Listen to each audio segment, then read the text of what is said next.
Les invito a abrir sus Biblias ahora, hermanos, a Primera de Timoteo, capítulo 2. Primera de Timoteo, capítulo 2. Nos encontramos o volvemos a retomar, mejor dicho, el estudio que habíamos comenzado ya hace unas semanas sobre el plan de Dios para la mujer en la iglesia. Vamos a continuar contestando la pregunta, ¿cuál es el papel de la mujer en la iglesia? Esta semana y la próxima vez. Y vamos a dar lectura en particular a los versículos 11 y 12 de Primera de Timoteo 2. Estos dos versículos servirán como base de nuestra meditación. Dice así Pablo a Timoteo, pastor de la iglesia en Éfeso: la mujer aprenda en silencio con toda sujeción, versículo 11, porque no permito a una mujer enseñar ni ejercer dominio sobre el hombre, sino estar en silencio. Importantísima instrucción de la palabra de Dios para hoy. Hoy, así como el día en que fue escrita esta epístola, la iglesia ha perdido la perspectiva bíblica del diseño de Dios para la mujer y está siendo reemplazado ese diseño por un concepto contemporáneo de lo que es la mujer. La mujer contemporánea, según nos dicen, debe ser una persona agresiva, que busca el logro de sus metas, que debe reclamar igualdad o paridad con el hombre en todo nivel social, político, educacional, religioso, familiar y aún aquellas que piensan que deben ser iguales al hombre a nivel militar. La Iglesia tristemente está adoptando los valores de la sociedad que le rodea y está enseñando un concepto de la mujer que niega el patrón de Dios que Él ha ordenado para ella. El problema fundamental de la Iglesia hoy es que está abandonando la autoridad bíblica y no quiere someterse a lo que Dios revela en su palabra. La Iglesia contemporánea está mezclando ideas modernas de la mujer con algunas declaraciones bíblicas para obtener un concepto de la mujer que esté más o menos compatible con lo que la sociedad nos enseña acerca de ella. En lugar de aceptar lo que Dios dice en su palabra, reinterpretan o modifican y tratan de que el mensaje bíblico sea compatible con lo que la gente piensa hoy. Y definitivamente como creyentes no podemos hacer eso. El adaptar la palabra de Dios a las ideas modernas es de hecho torcer las Escrituras. Esta, una y otra vez enseñamos, es la palabra de Dios, que no cambia de acuerdo a épocas, que no cambia de acuerdo a sociedades particulares, porque es la palabra de Dios. Y debemos entonces someternos a ella en cualquier momento, en cualquier época de la historia. Dios tiene un patrón ordenado y establecido para el hombre y para la mujer. Hemos estado hablando de eso. Para la mujer en el hogar y para la mujer en la iglesia. Y este patrón no cambiará, no ha cambiado, ni cambiará jamás. En los versículos del 9 al 16 de este capítulo que hemos estado estudiando, Pablo está hablando de la función de la mujer entonces en la iglesia. Como ya vimos la última vez, el apóstol subraya 6 elementos relacionados al papel de la mujer cuando la iglesia se congrega. Por ejemplo, lo que estamos haciendo hoy. Pablo nos habla de la apariencia de la mujer, su actitud, su testimonio, su papel, su diseño y su contribución. En el versículo 9, ustedes recordarán, hablamos de la apariencia de la mujer. El versículo 9 dice asimismo que las mujeres se vistan con ropa decorosa, con pudor y modestia, no con peinado ostentoso, no con oro o perlas o vestidos costosos. Básicamente lo que está diciendo Pablo es que la mujer cuando viene a la iglesia debe reflejar a través de su manera de vestir que ella está preparada para adorar. No trata de atraer atención sobre sí misma, no trata de buscar la atención de las miradas masculinas por medio de un atuendo exagerado o inmodesto. Y creo que todos sabemos lo que el apóstol nos dice acá. Si tu manera de vestir hace que los hombres se fijen en ti y sean distraídos de la adoración de Dios, ya estás infringiendo este principio de apariencia decorosa, por ejemplo. Es importante que la mujer tenga pudor y decoro a través de su vestido. Es triste ver, ¿no es cierto?, aún hermanas en Cristo que no se dan cuenta, no reconocen, o nadie les ha dicho, o no, de alguna manera se les pasa y se visten de tal forma que en lugar de atraer la atención a la adoración a Dios, enfocan toda la atención sobre su persona. En segundo lugar, Pablo nos ha hablado de la actitud de la mujer en la congregación. Nos dice que debe ser modesta, humilde, debe poseer temor piadoso y un sentido de pudor y decoro, de tal manera que nadie piense algo malo por su manera de conducirse y por su manera de vestirse. En tercer lugar, vimos acerca de su testimonio en el versículo 10 de este capítulo, dice, sino con buenas obras, como corresponde a las mujeres que profesan piedad. Y este es un principio definitivamente que se aplica a todo creyente, no solamente a las mujeres. Una mujer que profesa piedad, un creyente que profesa piedad, debe reflejar esa piedad por medio de buenas obras. Es un principio general. En cuarto lugar, comenzamos a examinar el papel de la mujer en la iglesia en los versículos 11 y 12, y aquí nos encontramos ya en el corazón de este pasaje, en el cual examinaremos en detalle hoy y la próxima vez. Otra vez repito, que la mujer aprenda calladamente, con toda obediencia. Dice Pablo, el versículo 12, yo no permito que la mujer enseñe ni que ejerza autoridad sobre el hombre, sino que permanezca callada. Mencionamos la última vez que lo primero que notamos es que es un mandamiento a que la mujer aprenda. Dice Pablo que la mujer aprenda, es un mandamiento. La mujer debe aprender así como el hombre debe aprender. La raíz de esta palabra aprender es la palabra manzano, de donde el sustantivo o el nombre de este verbo es macetes, que se traduce discípulo. Y dice Pablo entonces que la mujer debe ser una discípula, una persona que esté aprendiendo, así como cualquier otro cristiano debe ser una discípula de Cristo. Independientemente del sexo, de nuestro sexo, debemos ser discípulos de Cristo y aprendices de la verdad de Dios. La verdad de Dios, tanto en el Antiguo Testamento como en el Nuevo Testamento, es su revelación para hombres y para mujeres. En esta sección, Pablo se está dirigiendo a las mujeres, ya se ha dirigido a los varones en los versículos que anteceden. Tanto hombres como mujeres son espiritualmente iguales delante de Dios, no hay diferencia. No hay ciudadanos de segunda clase en el pueblo de Dios, eso lo sabemos. Pero como también ya vimos la última vez, igualdad espiritual no implica igualdad de papeles o igualdad de funciones. Dios ha diseñado un papel para el hombre y ha diseñado otro para la mujer desde su creación. Noten el versículo 13, pues Adán fue formado primero, después Eva. Y Pablo se remonta, como vamos a ver más tarde, a la creación, al orden que Dios estableció en la creación.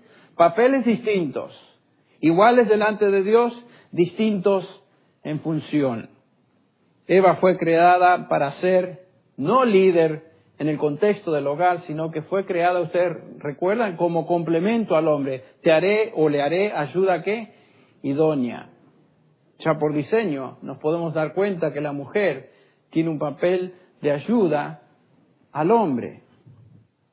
Y en el día en que vivimos hoy, para hacerles notar cuánto hemos sido influenciados por la sociedad que nos rodea, que solamente el decir eso nos hace sentir un poquito incómodos, como que estamos diciendo algo que políticamente es incorrecto. No, eso es lo que Dios dice. A ese extremo hemos llegado, que cuando leemos algo en la palabra de Dios que va en contra de los valores sociales del día, nos hace sentir un poquito incómodos. ¿Por qué? Porque de alguna manera se ha filtrado en nuestra manera de pensar, en nuestra manera de razonar, como si los valores sociales son la verdad en lugar de lo que Dios dice es verdad. Es importantísimo entonces que constantemente regresemos a la palabra de Dios y veamos lo que Él dice en ella. Es cierto que todos somos responsables de vivir para la gloria de Dios. Todos debemos obedecer la palabra de Dios de igual manera. Todos somos responsables por orar, enseñar, evangelizar. Todos los cristianos poseemos el mismo Espíritu de Dios en nuestras vidas. Todos tenemos la misma esperanza de vida eterna. Todos fuimos bautizados, como nos dice Pablo, por un mismo Espíritu y hechos uno en Cristo Jesús. Pero no todos tenemos el mismo papel dentro de la iglesia. Dios diseñó a hombres y mujeres con papeles diferentes. El liderazgo dentro de la iglesia fue reservado para hombres, para varones. Tanto en el Antiguo Testamento como en el Nuevo Testamento. No es algo nuevo, les refresco su memoria. En el Antiguo Testamento ya vimos que, por ejemplo, no hubo en la nación de Israel ninguna reina, todos fueron reyes.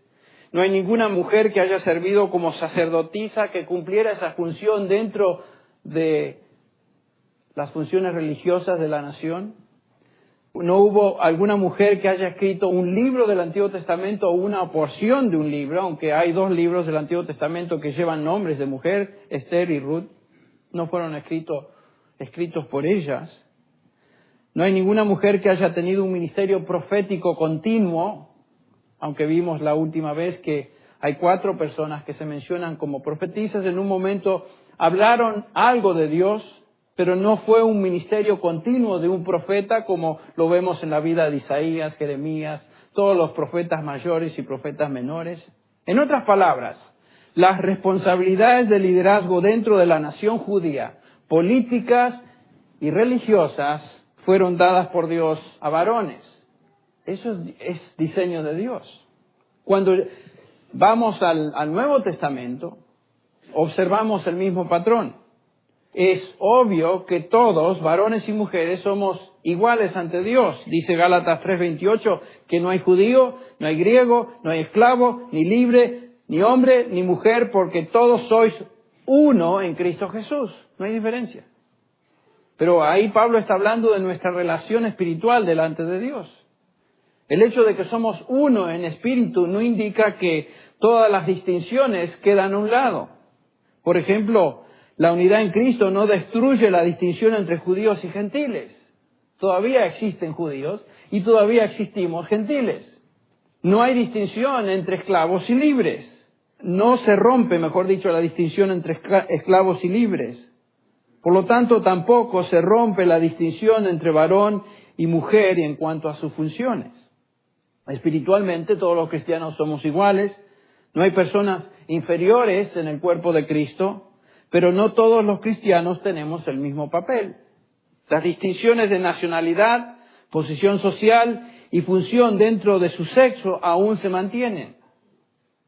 Cuando examinamos el papel de la mujer en el Nuevo Testamento, notamos también que las posiciones de liderazgo se reservan a hombres o para los hombres. No vemos mujeres, por ejemplo, que fueron apóstolas. No hay tal nomenclatura en el Nuevo Testamento. No hay mujeres profetas como tal. No hay mujeres evangelistas como función particular o oficial. No hay pastoras maestras o ancianas. Estamos hablando de aquellos que dirigen o son líderes de una iglesia, no que no hay ancianas de edad. Estamos hablando de la función de presbítero o presbíteras. Sería lindo, ¿no?, que no hubiera ustedes, mujeres, que no existiera tal categoría, ya no somos ancianas, no hay tal. No hay mujer, por ejemplo, que haya escrito un libro o porción de uno de los libros del Nuevo Testamento tampoco.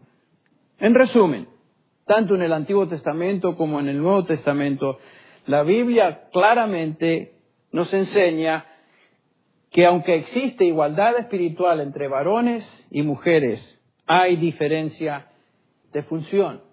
Cuando leemos en 1 Timoteo 2:11 que la mujer aprenda calladamente con toda obediencia, vemos que la mujer debe aprender así como el varón, pero Pablo ya comienza a subrayar una distinción. ¿Cómo es que va a aprender la mujer en la iglesia?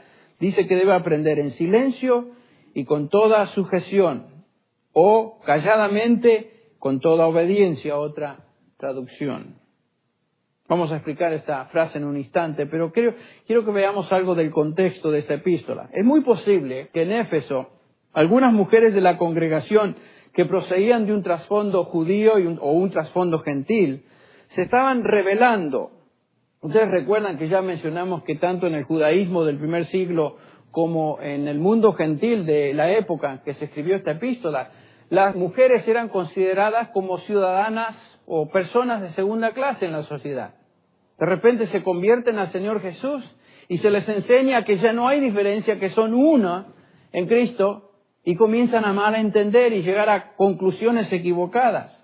Estas hermanas, posiblemente después de haber sido consideradas por la sociedad como personas de segunda clase, al venir a Cristo y haber encontrado libertad en Él, igualdad espiritual en el Señor, con sus varones, hermanos, llegan a concluir equivocadamente que esta libertad les abre ahora el camino para subir a posiciones de liderazgo dentro de la iglesia.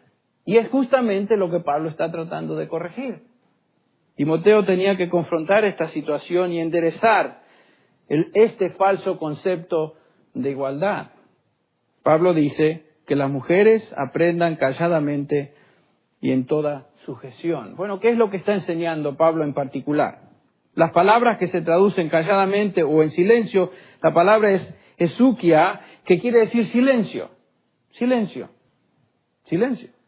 Y la palabra que se traduce sujeción es hupotazo, que quiere decir colocarse o alinearse debajo de otro. La idea es de no rebelarse, sino de colocarse en un lugar apropiado o ubicarse donde le corresponde. No se necesita ser un experto en griego, francamente, o en teología para entender lo que este pasaje nos dice.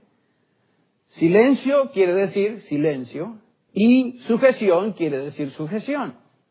No tenemos que darle muchas vueltas, es lo que dice. Pero exactamente a qué se refiere.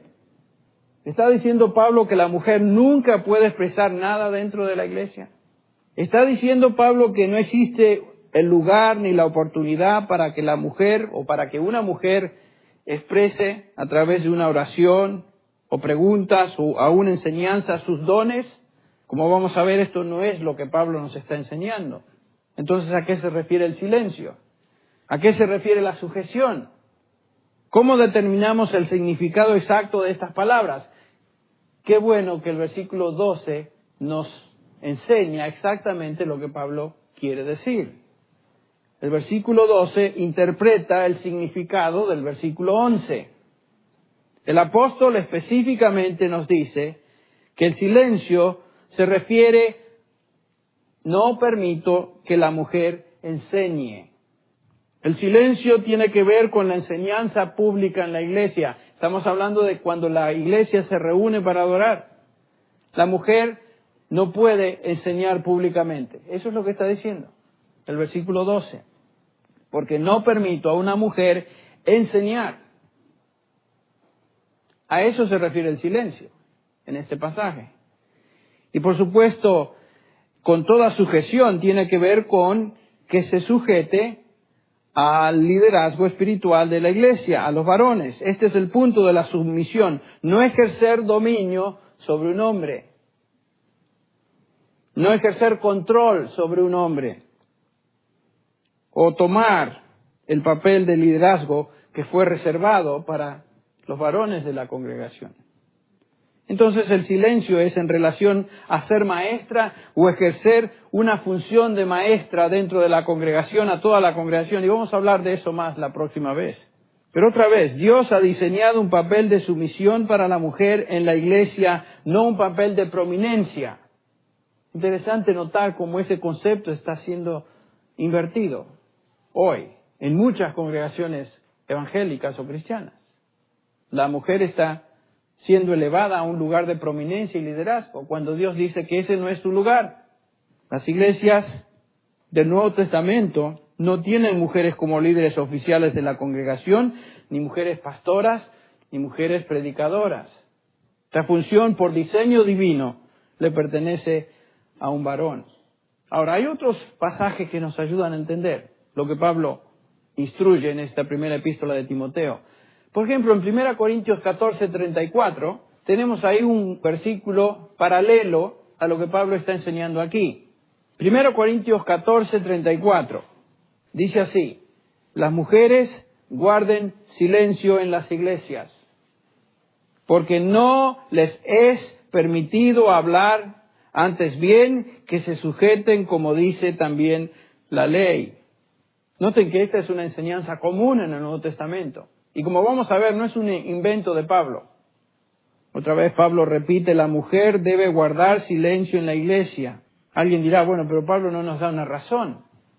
¿Cómo que no nos da una razón? Él dice, porque no les es permitido hablar. Esa es la razón. Y en Timoteo Pablo dice, no permito a una mujer enseñar. Esa es la razón. Ahora, ¿quién es el que habla? El apóstol Pablo. Cuando nosotros pensamos en doctrina apostólica, estamos pensando en doctrina de revelación dada a los apóstoles. Es la palabra de Dios. Es Dios hablando a través de sus apóstoles. ¿Se acuerdan a lo que se dedicaban los primeros creyentes en Jerusalén? Y continuamente estaban dedicados primero a ¿qué? A la doctrina de los apóstoles. Eso era la palabra de Dios. Entonces, cuando Pablo dice no permito, no les es permitido, Pablo está hablando en nombre de Dios. La razón por la cual la mujer no va a hablar en la iglesia, no puede enseñar, es porque Dios lo prohíbe. Así de simple. Entonces, la razón no es psicológica, no es social, no es antropológica, es teológica. Dios dice, esto está prohibido. Si queremos debatir con Dios, bueno, si usted lo quiere hacer, adelante. Pero no podemos hacerlo. ¿Quién se va a parar delante de él y debatir? ¿Se acuerdan en la historia de Job? Cuando él buscó esto y lo otro, y el Señor le hace preguntas a Job. ¿Quién eres tú para contradecir al Todopoderoso? ¿Quién eres tú para cuestionar lo que yo he hecho? Finalmente Job llega a la conclusión, ¿quién soy yo? No soy yo, una vez hablé, ya me callo, pongo la mano sobre mi boca, Señor, me postro en cenizas y humillación delante de ti. Esa es la actitud de un creyente, cuando Dios dice y cuando Dios habla. No cuestionamos a Dios. En el contexto de 1 Corintios 14, vemos que el silencio se refiere particularmente a profetizar y hablar en lenguas. Todo este capítulo está hablando de esos dos y compara el hablar en lenguas con el profetizar. 1 Corintios 14:2 dice, porque el que habla en lenguas no habla a los hombres sino a Dios. El versículo 3, pero el que profetiza habla a los hombres para edificación, exhortación y consolación. El profetizar y el hablar en lenguas se comparan a través de todo este capítulo. Entonces el silencio tiene que ver con eso. Pablo enseña que el profetizar, que es hablar en nombre de Dios, de tal manera que todo el mundo entienda, es superior al hablar en lenguas. Versículo 39. Pero en la iglesia, dice Pablo, todo se tiene que hacer en orden. Sin entrar en discusión en cuanto a la legitimidad del don de lenguas más allá de la era apostólica, Pablo aquí claramente enseña que en las congregaciones las mujeres deben guardar silencio, que no profeticen y que no hablen en lenguas en la congregación. Ese es otro tema para otro día, el hablar de los dones espectaculares tales como aquí se mencionan. Es posible que en Corinto no solo había confusión en cuanto al orden y propiedad del culto congregacional, sino que también se había introducido en la adoración de la iglesia la práctica de lenguas extáticas, balbuceos incoherentes, y cuyo origen se encontraba en cultos paganos. Sin duda, mujeres se paraban en el servicio de la iglesia y practicaban el ejercicio de estas lenguas falsas. Algunos hasta aparentemente, sin darse cuenta tal vez, se ponían de pie diciendo que tenían el don de lenguas y a través de esto maldecían el nombre del Señor Jesús. Pablo dice, ustedes recuerdan el capítulo 12, sabéis que cuando erais paganos, el versículo 2, de una manera u otra se os arrastraba a ídolos mudos. Por tanto, os hago saber, el versículo 3, que nadie hablando por el Espíritu de Dios dice, Jesús es anatema. Y nadie puede decir, Jesús es el Señor, excepto por el Espíritu Santo. Algunos se paraban y maldecían el nombre de Jesús en la congregación. ¿De dónde venía esto? La raíz se encuentra en ídolos paganos, en fuerzas demoníacas. Increíble. La situación de Corinto era evidentemente caótica en cuanto al servicio cuando la congregación se reunía. Y se reflejaba en forma singular cuando estaban practicando el servicio de adoración. Todos hablaban al mismo tiempo, recuerdan el capítulo 14, versículo 26, cada uno tenía una profecía, todos hablaban. Un desorden escandaloso. Aún el don legítimo de lenguas era mal usado, el versículo 27. ¿Por qué? Porque hablaban sin que hubiera ¿qué? Un intérprete. Los profetas hablaban sin control y Pablo dice que cada profeta debe controlarse y que cada uno hable por orden. Nadie evaluaba lo que se decía para ver si estas cosas eran verdad. La actitud de los nobles de Tesalónica. El servicio en Corinto no representaba a Dios.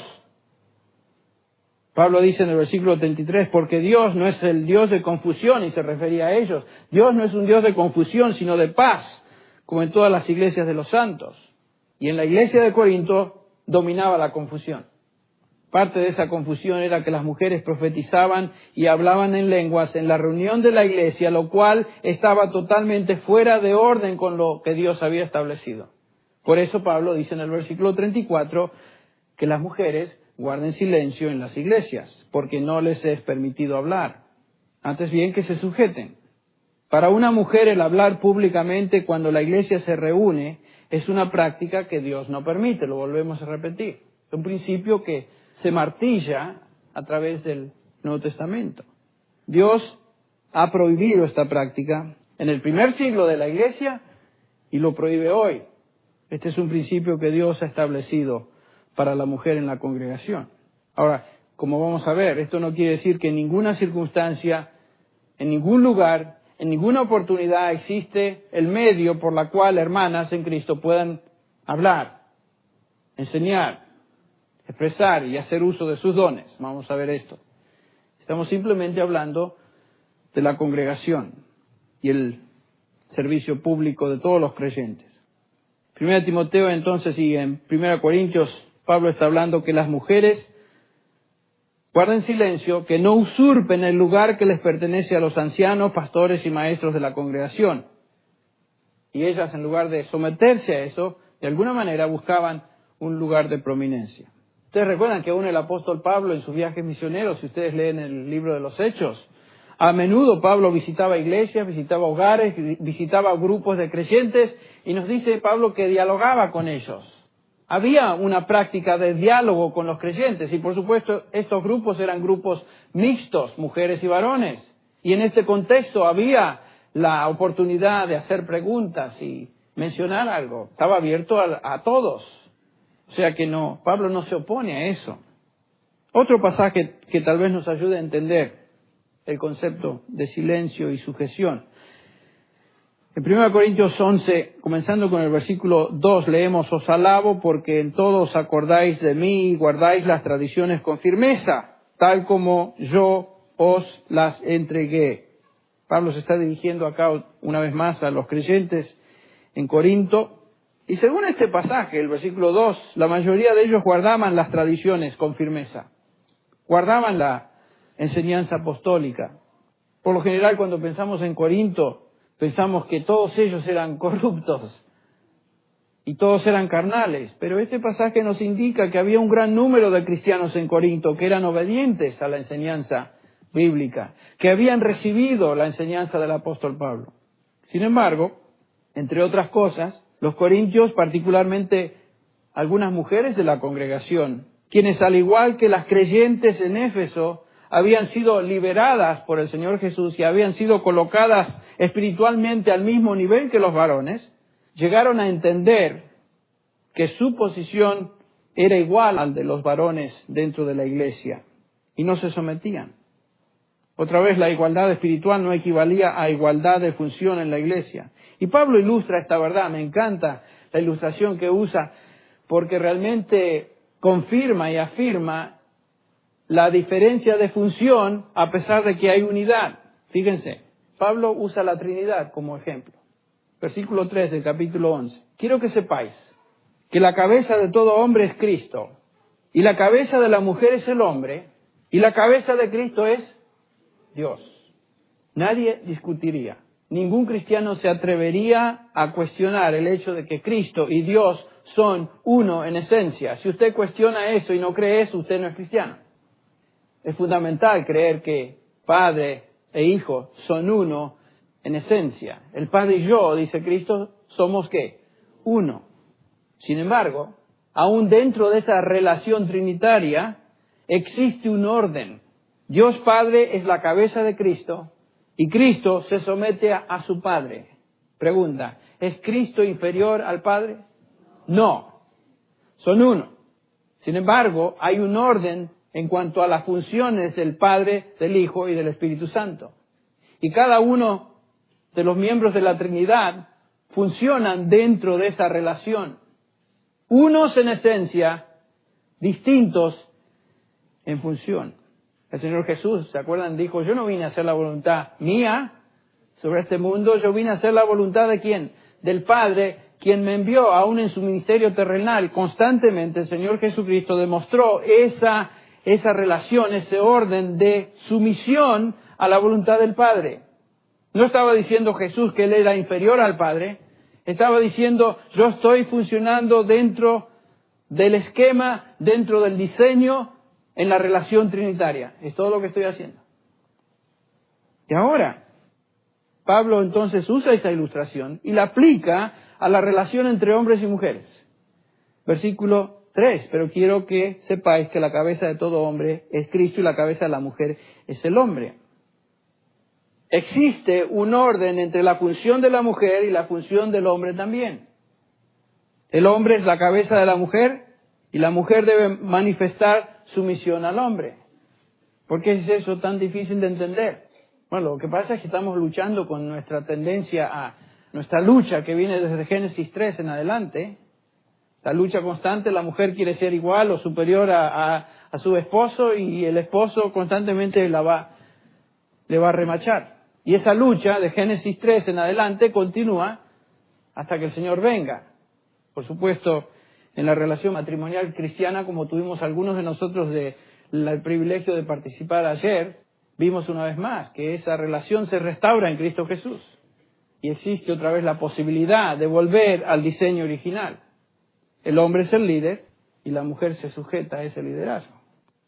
En Corintio esta sumisión se manifestaba en forma particular en la adoración de los santos, cuando la mujer venía a adorar con la cabeza cubierta. Dice en 1 Corintios 11:4, todo hombre que se cubre su cabeza mientras ora o profetiza deshonra su cabeza, pero toda mujer que tiene la cabeza descubierta mientras ora deshonra su cabeza. En Corinto, una mujer que públicamente tenía el pelo corto o su cabeza descubierta se identificaba con un tipo de mujer suelta, cuestionable en la sociedad. Más, las profetisas del templo Afrodita, que eran profetisas que según ellas llevaban a los hombres a tener una comunión con Dios a través de una relación sexual, tenían el pelo corto y la cabeza totalmente descubierta, y de esa manera demostraban su sexualidad. Entonces en Corinto, el tener el pelo corto y la cabeza descubierta implicaba ser una mujer de cuestionable reputación. Entonces cuando la mujer venía al servicio de adoración, tenía que, dentro de esa sociedad, demostrar su sobriedad, su pudor, cubriéndose la cabeza. En contraste, el hombre en Corinto, no en un contexto judío, pero en Corinto, en un contexto gentil, griego, el hombre tenía la cabeza descubierta en público. Y el tener la cabeza cubierta para un griego era demostrar tendencias femeninas. Entonces, por supuesto, no iba a hacerlo. Cada sociedad tiene sus símbolos que indican lo que es femenino y lo que es masculino. Lo que Pablo está diciendo es que las mujeres de la iglesia deben manifestar por medio de su conducta, humildad y sumisión al liderazgo varonil. Pero alguien, estoy seguro, ya está pensando, pero Henry, aquí está diciendo que las mujeres profetizaban, y las mujeres hablaban, y las mujeres oraban. Entonces, no estaban silenciosas. Bueno, ya hemos visto que claramente el principio establecido por el apóstol Pablo en 1 Timoteo 2 y en 1 Corintios 14 es que la mujer debe guardar silencio cuando la iglesia se reúne. Pablo no puede estar contradiciéndose lo que él estableció como principio ahora en este versículo, en estos pasajes. Él está hablando de cosas generales. Por eso dijimos que la mujer tiene oportunidad, y vamos a ver más cuanto a esto, oportunidad de ejercer sus dones, de hablar, de hacer preguntas, de dialogar en otros contextos. Las mujeres pueden participar en un sinnúmero de contextos donde pueden ejercer sus dones. Tiempo de comunión en la casa, estudio, reunión de oración, quizás cuando se reunían a comer en casas o como familias, etcétera. Noten que la reunión de la iglesia no se menciona hasta el versículo 17 y versículo 18 de este capítulo. Ahí es cuando Pablo comienza a hablar del orden del culto como iglesia. En este pasaje Pablo explica claramente que desde la creación el hombre y la mujer tienen papeles diferentes por diseño del Creador. El hombre no debe cubrirse la cabeza, dice, porque él es la imagen de la gloria de Dios, pero la mujer es la gloria del hombre. El hombre no procede de la mujer, sino la mujer del hombre. Pues en verdad el hombre no fue creado a causa de la mujer, sino la mujer a causa del hombre. La mujer, por diseño de Dios, fue creada para ayudar al hombre. ¿Por qué nos cuesta entender tanto esta verdad? Bueno, ya dijimos al comienzo de nuestra meditación que hoy los conceptos de la sociedad y el medio ambiente en que vivimos afectan a la iglesia. Y si no tenemos el cuidado de examinar las Escrituras, por eso lo hacemos constantemente, corremos el riesgo de aceptar lo que la sociedad nos enseña y adoptarlo como si fuera la verdad de Dios, cuando en realidad no es de Dios, es la influencia del medio ambiente. Por ejemplo, Dios ha diseñado que los seres humanos nos conduzcamos en el contexto de relaciones.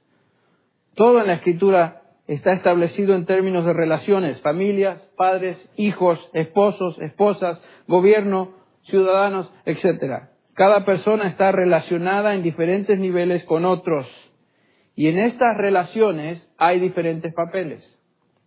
Pero vivimos en una cultura, particularmente en el occidente, particularmente en los Estados Unidos, donde cada día es más pronunciado el concepto de individualidad. Yo, mi ego, mis necesidades, mis metas, mis logros, mi. Y por supuesto, esa es la tendencia de la carne.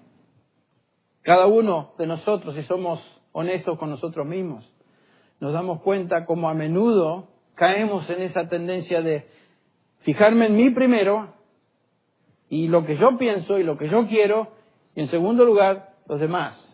Esa es la tendencia. Pero ¿saben qué? Cuando caemos en eso, inmediatamente piense, eso no es de Dios. Eso es de mi carne. Y debo someterme a Dios, no a lo que yo quiera. Si otros no encajan dentro de lo que yo quiero y busco, nos lanzamos entonces a vivir una vida independiente. Y aquellos que no conocen a Cristo, por supuesto, entran al matrimonio, a esa relación, y está bien siempre y cuando yo tenga mis libertades. Para eso está el divorcio, ¿no? En caso de que la cosa no funcione bien, ahí está la salida. Para eso está el divorcio. Y así vemos, ¿no? Familias destruidas por el divorcio, la infidelidad a la relación más básica de una sociedad. ¿Por qué? Porque todo el mundo, mujeres y hombres, están buscando mis derechos y lo que yo quiera hacer. Triste ver eso. Y lo más triste que a mí me da tristeza es cuánto de estas mismas tendencias están en cada uno de nosotros. Por eso dice Pablo en Gálatas 5:17, andad en el Espíritu y no satisfagáis los deseos de la carne, porque los deseos de la carne son hacer lo que yo quiero, los deseos del Espíritu son someterme a lo que Dios dice. La iglesia, así como la familia, es un organismo de Dios que Él ha establecido con funciones precisas para hombres y mujeres. Es interesante notar que si Dios ha establecido las relaciones y las funciones dentro de esa relación, la obra de Satanás es tratar de destruir lo que Dios ha establecido. Y si no puede destruir totalmente, trata de torcerlo y distorsionarlo de tal manera que el resultado es la corrupción del diseño original. Y eso es lo que estamos viendo hoy. La corrupción del diseño original. Otra vez, la iglesia tiene y la familia tiene hombres y mujeres, cada uno con papeles distintos.